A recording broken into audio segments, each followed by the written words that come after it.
Hi friends, ഞാൻ ഉമ. മലയാളീസ് കിച്ചണിലേക്ക് സ്വാഗതം. നമുക്ക് ബനാന അല്ലെങ്കിൽ ഏത്തപ്പഴം വെച്ചിട്ട് നമുക്ക് ചെയ്യാവുന്ന ഒരു പെട്ടെന്ന് തന്നെ തയ്യാറാക്കാൻ പറ്റുന്ന 4 മണി പലഹാരമാണ്. അപ്പം അത് ചിലപ്പോൾ എല്ലാവർക്കും അറിയാവുന്നതായിരിക്കാം. എന്നിരുന്നാലും ഞാൻ ഇന്ന് നിങ്ങൾക്ക് മുമ്പിൽ ഈ ഒരു ഡിഷ് കൊണ്ടുവന്നേക്കുകയാണ്. ഞാനിവിടെ ഒരു 3 ഏത്തപ്പഴം എടുത്ത് 2ആയിട്ട് മുറിച്ച് വെച്ചിട്ടുള്ളതാണ്. ഇതിലേക്ക് ഞാനിനി ശർക്കര പാനിയാക്കി ഓൾറെഡി വെച്ചിട്ടുണ്ട്. ഞാനിത് മുന്നേ ഒരു വീഡിയോയിൽ പറഞ്ഞതാണ്. പിന്നീട് നമുക്ക് ഏലക്കാപ്പൊടി, ഇത്രയുമാണ് ഞാൻ ഇതിന് വേണ്ടിയിട്ട് എടുത്തിട്ടുള്ളത്. നമുക്ക് ആദ്യം തന്നെ ഈ ഏത്തപ്പഴം ഒന്ന് ജസ്റ്റ് ഫ്രൈ ചെയ്തെടുക്കണം. അതിലേക്ക് ഞാൻ തവ ഏകദേശം വെച്ചിട്ടുണ്ട്. അത് ഒന്ന് ചൂടായി വന്നിട്ടുണ്ട്. അതിലേക്ക് നമുക്ക് ഓയിലല്ല നെയ്യാണ് ഞാൻ ഒഴിച്ചിട്ടുള്ളത്. അപ്പം നെയ്യ് ഒന്ന് ഒഴിച്ച് നമുക്കൊന്ന് സ്പ്രെഡ് ചെയ്ത് കൊടുക്കാം. നല്ല ചൂടായിരിക്കുകയാണ് തവ. നമുക്കതിലേക്ക് ഏത്തപ്പഴം ഇതുപോലെ ഒന്ന് ഇട്ട് കൊടുക്കാം.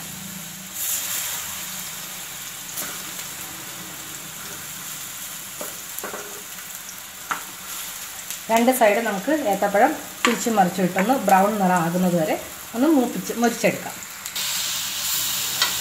നമുക്കൊന്ന് തിരിച്ചിട്ട് കൊടുക്കാം. രണ്ട് സൈഡ് നന്നായിട്ടൊരു നല്ലൊരു ബ്രൗൺ നിറം വരണം. അപ്പോൾ അതുവരെ നമുക്കൊന്ന് തിരിച്ച് മറിച്ച് വിട്ട് ഒന്ന് മീഡിയം ഫ്ലെയിമിലിട്ട് തന്നെ ഇത് ചെയ്ത് കൊടുക്കാം. നമുക്ക് ഇതിലേക്ക് ജസ്റ്റ് ശർക്കര പാനി ഒഴിച്ചു കൊടുക്കാം. മധുരത്തിനനുസരിച്ച് നമുക്ക് ഒഴിച്ചു കൊടുക്കാം.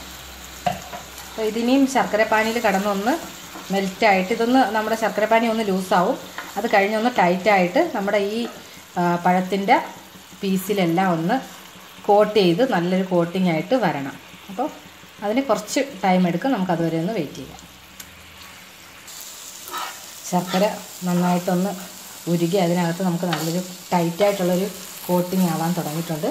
ഞാനിപ്പോൾ ഫ്ലെയിമൊക്കെ ഒന്ന് കുറച്ച് വെച്ചിട്ടുണ്ട്. നമുക്കിതിലേക്ക് ഈ സമയത്ത് കുറച്ച് ഏലക്കാപ്പൊടി ഒന്ന്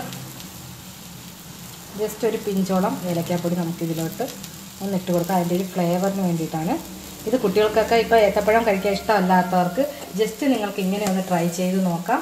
ഇതിലേക്ക് ഞാൻ ഓപ്ഷണലായിട്ട് നിങ്ങൾക്ക് ചെയ്യാവുന്നത് കാഷ്യൂസ് അല്ലെങ്കിൽ ഡ്രൈ ഫ്രൂട്ട്സ് ഒക്കെ ആഡ് ചെയ്യാം. കൂടാതെ ഇതിനകത്ത് ചൂടായിട്ടിരിക്കുമ്പോൾ തന്നെ നിങ്ങൾക്ക് ഇതൊന്ന് സെർവ് ചെയ്തിട്ട് നല്ല തണുത്ത ഐസ്ക്രീമും കൂടെ ചേർത്ത് സെർവ് ചെയ്ത് കഴിഞ്ഞാൽ കുട്ടികളൊക്കെ വളരെ ടേസ്റ്റി ആയിട്ട് തന്നെ കഴിക്കും. അപ്പം ഇത് നമുക്കിപ്പോൾ ഏകദേശം എല്ലാം റെഡി ആയിട്ടുണ്ട്. നമുക്കിനി ഒന്ന് സെർവിങ് ചെയ്ത് മാറ്റാം.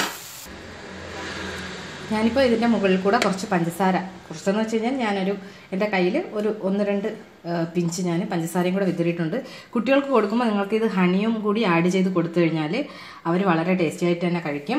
അപ്പോൾ ഇതെല്ലാവരും ട്രൈ ചെയ്ത് നോക്കുക. ഞാൻ പറഞ്ഞതുപോലെ കുട്ടികൾക്ക് കഴിക്കാനായിട്ട് ബുദ്ധിമുട്ടുള്ള ഫ്രൂട്ട്സ്, ഡ്രൈ ഫ്രൂട്ട്സ് ഒക്കെ ഉണ്ടെങ്കിൽ ഈ കൂട്ടത്തിൽ ആഡ് ചെയ്ത് കൊടുക്കുക. അപ്പോൾ കൂടാതെ നല്ല ഫ്രഷ് ഐസ്ക്രീമൊക്കെ നമുക്ക് ഫ്രീസറിൽ ഉണ്ടെങ്കിൽ തീർച്ചയായിട്ടും ഒരു ചെറിയൊരു സ്കൂപ്പ് ഐസ്ക്രീം കൂടി ആഡ് ചെയ്ത് കഴിഞ്ഞാൽ വളരെ ടേസ്റ്റി ആയിട്ട് തന്നെ കുട്ടികൾ കഴിക്കും. അപ്പോൾ ഈ ഡിഷ് നിങ്ങൾ തീർച്ചയായിട്ടും ട്രൈ ചെയ്ത് നോക്കുക. നല്ലൊരു 4 മണി പലഹാരമായിട്ടോ കുട്ടികളുടെ സ്നാക്സ് ബോക്സിനകത്ത്, ലഞ്ച് ബോക്സിനകത്തല്ല സ്നാക്സ് ബോക്സിലായിട്ട് കൊടുത്തുവിടാനും ഒക്കെ പറ്റിയ നല്ലൊരു ഡിഷാണ്. അപ്പോൾ എല്ലാവരും ട്രൈ ചെയ്ത് നോക്കുക. Thank you. ബൈ.